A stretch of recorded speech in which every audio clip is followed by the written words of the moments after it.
The screen flickers to life with the roar of helicopter blades slicing through a cloudless sky. Below, the city sprawls like a glittering chessboard, glass towers, penthouse terraces, and rivers that catch the sun like shattered mirrors.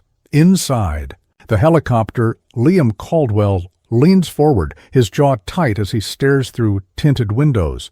His reflection flashes in the glass. Sharp suit, colder eyes, a man carved from the same marble as the skyscrapers he owns. The camera lingers on his hand, gripping a whiskey tumbler, ice long melted, before pulling back to reveal the sprawl of his empire. Then, abruptly, the sound cuts. The next frame is a world away. Fluorescent lights hum over aisles of canned beans and discount cereal. A price scanner beeps, and Sophie Marlowe steps into view, her sneakers squeaking on polished linoleum. She's restocking a shelf, her movements efficient but unhurried. A smudge of flour on her apron from the bakery section. The camera stays close, noting the way she pauses to adjust a misplaced jar of pickles, her fingers brushing a crumpled grocery list left by a customer. For a moment her face softens, a flicker of curiosity, then resolve, as she smooths the paper and tucks it into her pocket.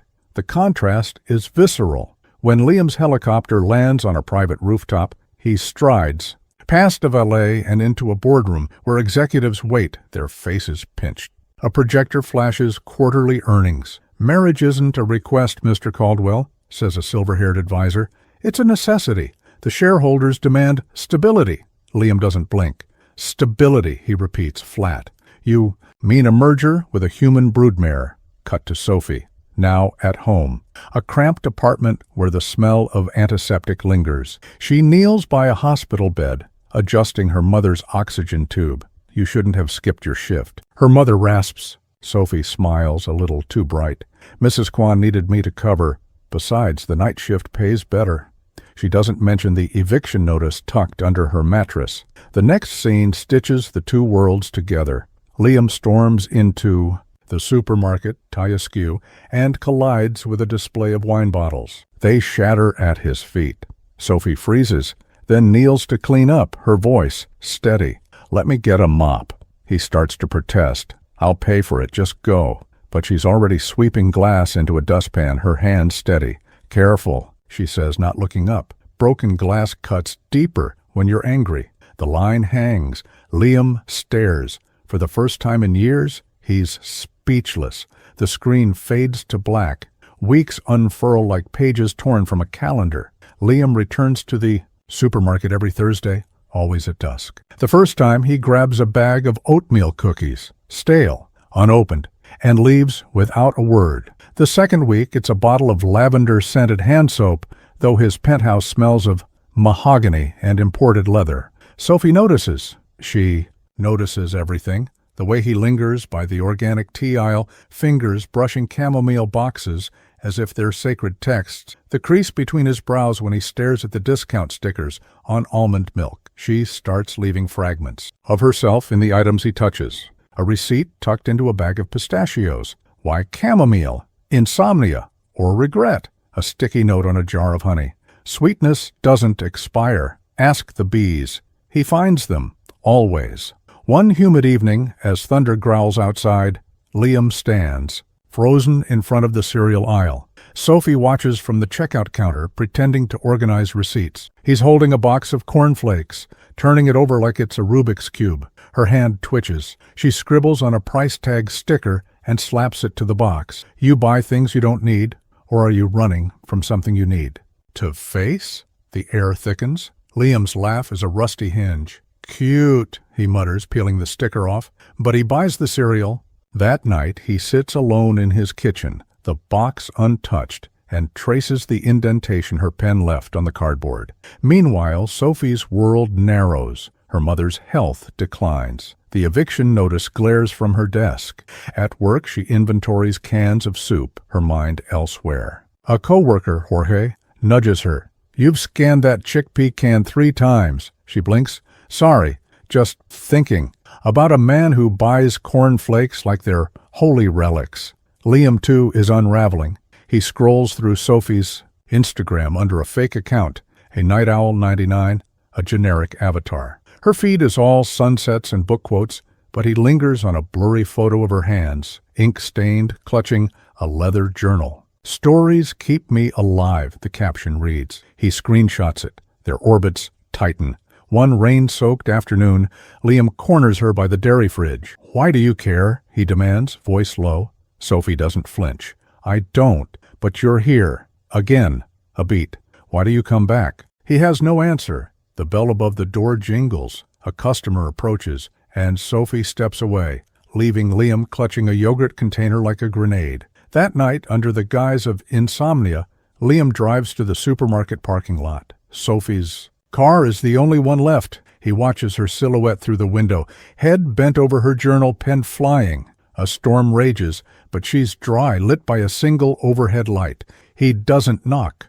The universe has a cruel sense of timing. Sophie is stocking tampons in aisle 5 when it happens. A man in a Brioni suit, Liam's lawyer of all people, storms in, flanked by security. "Sophie Marlowe," he barks, as if her name is a subpoena. "You're accused of theft. Hand over your apron." The accusation is absurd. She's never taken so much as a paperclip. But the evidence is damning. Surveillance footage, grainy and looped, shows her pocketing a necklace from the jewelry counter. Except that counter is 50 feet from where she actually stood that night. The store manager, a man who's eaten her homemade Christmas cookies for years, won't meet her eye. "Corporate's orders," he mutters. Sophie's hands shake as she unties her apron. The red fabric slips through her fingers like blood. Liam doesn't hear about it until he arrives for his Thursday ritual. The absence of her sneakers squeaking throws him off before he even reaches the cereal aisle. Jorge, now manning the checkout, glares. "They fired Sophie, framed her for stealing. You happy now, rich guy?" Framed. The word clicks like a lock. Liam's mind races. He knows that necklace, a vintage Cartier piece, sold exclusively at his father's auction house last month. The same auction house managed by his duplicitous business partner, Victor Hale. Flashback. Liam, age 12, watching his father crush a rival's pocket watch with a hammer. "Sentimentality is weakness," the older Caldwell snarls. "Burn bridges before they burn you." Present day. Liam storms into Victor's penthouse, the necklace in his fist. "You set her up," he hisses. Victor smirks, swirling scotch. "A necessary distraction. You're getting soft, Liam." That checkout girl was becoming a liability. Liability. The word tastes like ash. Sophie's apartment is dark when Liam arrives. She's packing boxes, her hands raw from scrubbing floors, to cover rent. He doesn't knock. "I know you," he says, leaning in the doorway. She freezes. "You don't know anything. I know Victor planted that necklace. I know he's been embezzling from the company for years." He steps closer, the necklace glinting in his palm. "And I know you're the first person in a decade who hasn't looked at me like a walking ATM." She laughs, brittle. "Congratulations. You solved one mystery. Now leave." But he doesn't. Instead, he returns the next morning with a duffel bag, her uniform, her dignity, and a single red rose. "You're rehired," he says, voice unsteady. "With a raise? And a security detail?" Sophie stares at the rose. "Why?" The question hangs, heavy as the silence between thunderclaps. "Because you once wrote," he hesitates, pulling a crumpled receipt from his pocket, "broken glass cuts deeper when you're angry. You were right." That night, the supermarket parking lot is a tableau of shadows and sodium lamps. Sophie leans against her car, arms crossed. Liam stands a respectful distance away, the rain soaking his Armani coat. "You buy things you don't need," she says finally. "Why?" He looks at his shoes. "Because they're tangible, unlike people." "And the helicopter rides? The suits?" "A script," he admits. "One I've memorized since childhood." Sophie steps closer. For the first time, he smells her. Vanilla and bleach, resilience and exhaustion. "What happens," she whispers, "when the script ends?" Liam's reply is drowned by a passing truck. The truth is a grenade with no pin. It starts with a ledger. Sophie, now reinstated, finds Victor's financial records buried in a misplaced shipment of imported olive oil. The numbers don't add up. Phantom accounts, offshore shells. Millions siphoned from Caldwell Holdings. She texts Liam, "Meet me at the docks, 10 p.m. He arrives in a black sedan, rain slashing the windshield. Sophie stands under a flickering street lamp, The ledger clutched to her chest like a shield. Victor's been laundering money through the supermarket, she says, flipping to a page marked in red. He's been using the inventory system to hide transactions. Every time you bought those stupid cookies, you were funding his escape plan. Liam's laugh is hollow. And you? What's your angle? The question stings. No angle, just tired of being collateral damage. Flashback, Sophie at 16, scrubbing graffiti off the supermarket's bathroom mirror. A janitor finds her crying. Life's a debt, he says, handing her a mop. You don't pay it back, you rewrite it. Present day, Sophie slams the ledger on the hood of Liam's car. Rewrite this. Liam doesn't sleep that night. He cross-references Victor's data with his father's old files, uncovering a name buried in the margins. Eleanor Marlowe, terminated. His mother's maid, fired decades ago for theft. The same Eleanor whose locket Sophie wears around her neck. The pieces click. He drives to his father's mansion, the GPS voice mocking destination on the right. The gates part like a wound. Caldwell Sr. is in the study, whiskey in hand, surrounded by portraits of Liam's dead mother. "You've got her eyes," he sneers.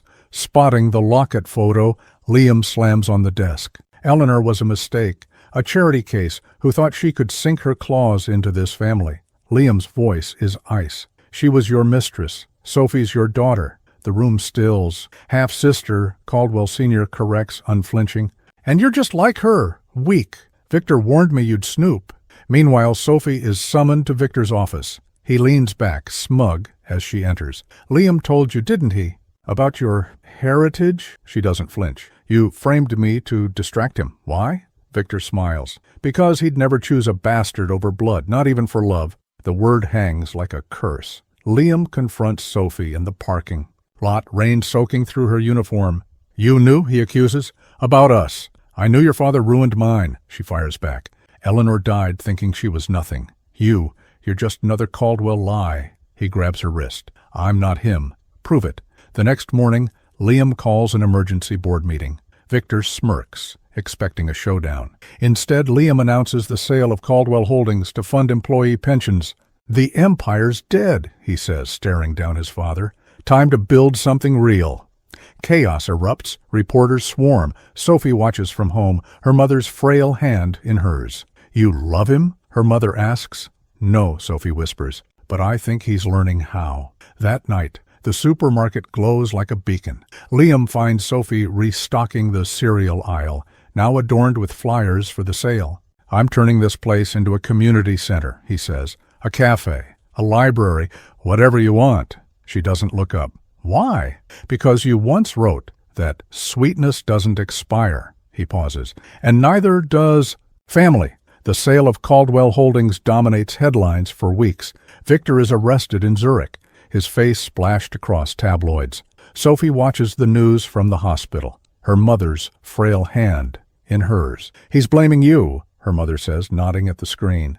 "Says you seduced Liam to destroy the company." Sophie snorts. "Seduction requires interest. He barely touches me." But that's not entirely true. Flashback, a fundraiser. Gala, the night before the sale. Liam finds Sophie in an empty ballroom, rearranging centerpieces. "You hate these events," he says, leaning against a marble column. She shrugs. "I hate waste. These flowers could feed a food bank." He steps closer, tie askew. "Why do you care what happens to my world?" "Because it's not yours anymore." "It's ours." The air shifts. Liam's hand brushes hers, a spark, then a retreat. "Sophie, don't," she whispers. "We're not a fairy tale." Present day. The supermarket is gutted, scaffolding framing its skeletal. Remains. Sophie directs contractors, her voice hoarse from shouting. Liam arrives with blueprints, now wearing jeans and a paint-splattered hoodie. "The cafe goes here," he says, pointing, "and a stage for local artists." She eyes his outfit. "Miss your suits?" "Miss the man who wore them." The renovation becomes a battleground. Workers complain about Sophie's perfectionism. Liam counters with spreadsheets. They clash over everything. Wall colors, espresso machines, whether to keep the dented freezer where they first met. "It's a symbol," he insists. She rolls, her eyes. "It's a fire hazard." One night they're alone, arguing over paint chips. Sophie slams a swatch titled Champagne Ivory onto the floor. "You still don't get it. This place isn't about you. Then tell me what it's about, Liam roars. You? Your mother? My father's sins? Tell me, Sophie, because I'm fucking lost. The silence is deafening. She speaks without looking at him. Eleanor kept a journal. Every entry ended with, maybe tomorrow he'll love me. She died waiting. Sophie turns, tears cutting through dust on her cheeks. I won't. Liam's knees hit the floor. I'm not him. Weeks later, the grand opening, the community center buzzes, kids finger painting, elderly couples sipping free coffee, a poet reciting verses by the reclaimed freezer-turned bookshelf. Sophie floats through the crowd, her laugh genuine for the first time in years. Liam watches from the sidelines, clutching a letter. To my Sophie, it begins. Eleanor's handwriting is shaky but fierce. If you're reading this, I'm gone. But listen, you are not a mistake. You are fire and mercy. Find the boy with broken glass in his soul. Forgive him. Forgive me. Burn the script. He finds Sophie by the mural. Local teens have painted a phoenix rising from grocery receipts. Your mother? He says, handing her the letter. She loved you. Sophie reads it, crumbling.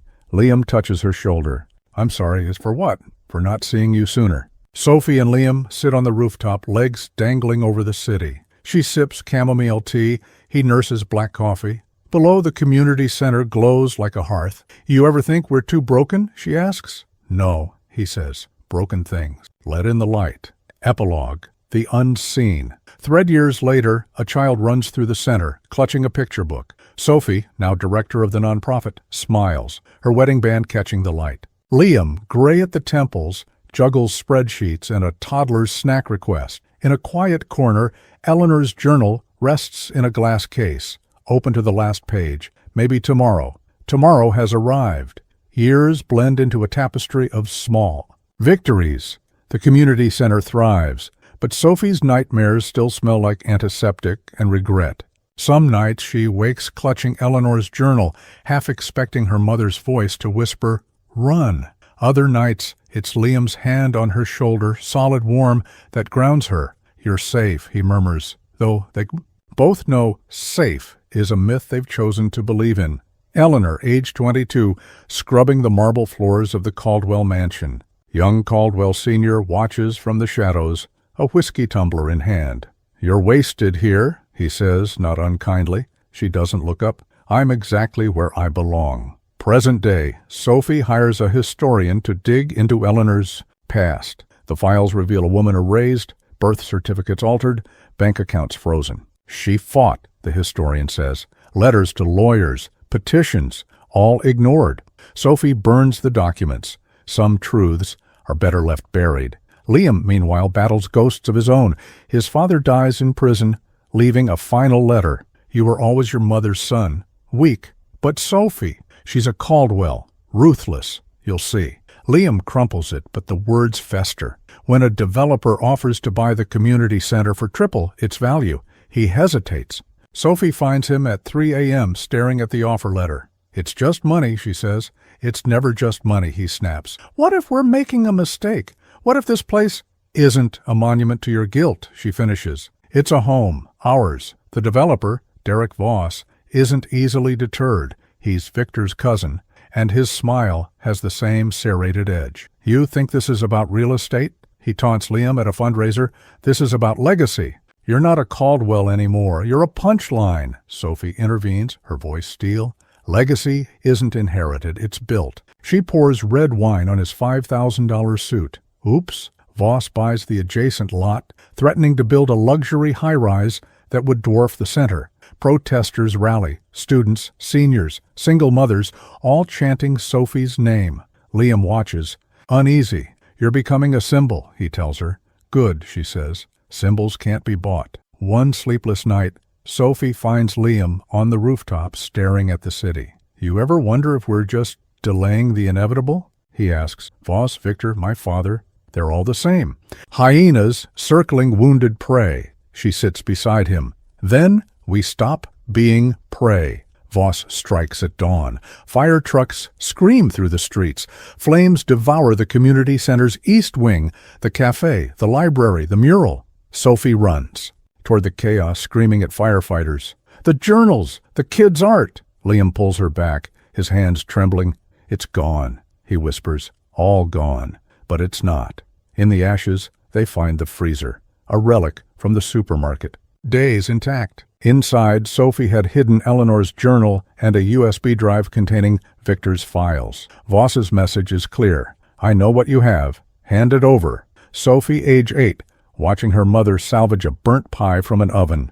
Charred crust means it's authentic, Eleanor laughed. Perfection is overrated. Present day. Sophie stands in the ruins covered in soot. Rebuild, she tells the contractors. Better. Liam uncovers Voss's ties to Victor's offshore accounts. Blackmail, he realizes. He's laundering money through the high-rise. If we expose him, Sophie smiles, feral. We burn him first. The showdown unfolds at a city council meeting. Sophie presents the USB drive, her voice steady. Derek Voss isn't just a developer. He's a criminal, Voss sneers. Allegations from a checkout girl? Pathetic. Then Liam stands. Allegations from a Caldwell. He drops the USB drive like a gauntlet. Try me. The fallout is swift. Voss is arrested. The high-rise project dies. The community center's reconstruction begins, funded by anonymous donors, later revealed to be Liam's mother's hidden trust. Chapter 8. The Unseen Sun. The new center opens at solstice. Sunlight streams through solar-paneled skylights. The Phoenix mural is reborn, now soaring across a wall made of recycled glass. Sophie's office, a nook by the cafe, houses Eleanor's journal under bulletproof glass. She'd hate this, Liam teases. Too fancy. Sophie grins. She'd hate that I married you. Their daughter, Maya, runs through the halls, a miniature activist with Sophie's fire and Liam's strategic mind. Why's the mural a bird, she asks. Sophie kneels, brushing soot-colored hair from the girl's face. Because some stories need wings. Liam finds Caldwell Sr.'s final letter tucked in a drawer. He lights it on fire, watching the flames consume the lies. Sophie joins him, adding Eleanor's journal to the hearth. She's free now, Sophie whispers. Text appears, in memory of Eleanor Marlowe, whose story was never just hers. Maya Caldwell Marlowe is 7 years old when she discovers the freezer. It's tucked in the community center's basement, a relic from the supermarket days, now repurposed as a time capsule. She presses her palm to the frost-bitten glass. What's inside? History, Sophie says, kneeling beside her. Your history? Our history. At school, she writes a report titled, My Grandmother, the Revolutionary, piecing together Eleanor's erased life from Sophie's stories and fragments of the journal. Her teacher calls it fiction. Maya corrects her. It's truth. Just because no one wrote it down doesn't mean it didn't happen. Liam overhears pride and dread twisting in his chest. She's too much like us, he thinks, too young for this fight. The community center becomes Maya's playground and her mission. She organizes a memory wall, collecting oral histories. From elderly patrons, Mrs. Kwan, the widowed baker, weeps as Maya records her story. You remind me of your mother, she tells Maya. Same stubborn light. Maya beams. Mom says light needs darkness to shine, but shadows linger. On Maya's 8th birthday, vandals tag the center's walls. Caldwell scum. Sophie finds Maya scrubbing the graffiti at dawn, her hands raw. They're wrong, Maya insists. We're Marlowe Caldwell. We're both, Liam finishes, joining them. He doesn't say what he's thinking. Voss's allies. They'll never stop. Maya's defiance deepens. She starts a podcast, Phoenix Files, interviewing kids whose families were saved by the center. Episode 3 goes viral. Maya confronts a city councilman about budget cuts, her voice steady. You're supposed to protect us, so why are you letting our home burn? Sophie watches from the wings, equal parts awe and terror. She's braver than I was, she thinks, but bravery gets you hurt. Liam's fears crystallize one rain-soaked night. Maya is kidnapped en route to a school play. The ransom note is clear. Destroy the center, or lose her. Sophie's scream echoes through the apartment. Liam's hands shake as he dials Voss's number. You son of a... Not me, Voss laughs from prison. Legacy, Liam, you made enemies. The search consumes them. Sophie retraces Maya's last steps, finding a dropped hairpin near the center's dumpster. A Phoenix charm, the clasp, broken. Liam hacks security feeds, tracking a van to a derelict warehouse. They find Maya unharmed, surrounded by dusty crates. I knew you'd come, she says. hugging Sophie. Then to Liam, the crates are full of old documents, evidence. They didn't even look. Maya's rescue ignites a reckoning. The crates contain proof of a citywide corruption ring. Politicians, developers, police. They thought I was just a kid, Maya says, grinning. Kids notice everything. Liam stares at her, realizing she's not a victim, she's a weapon.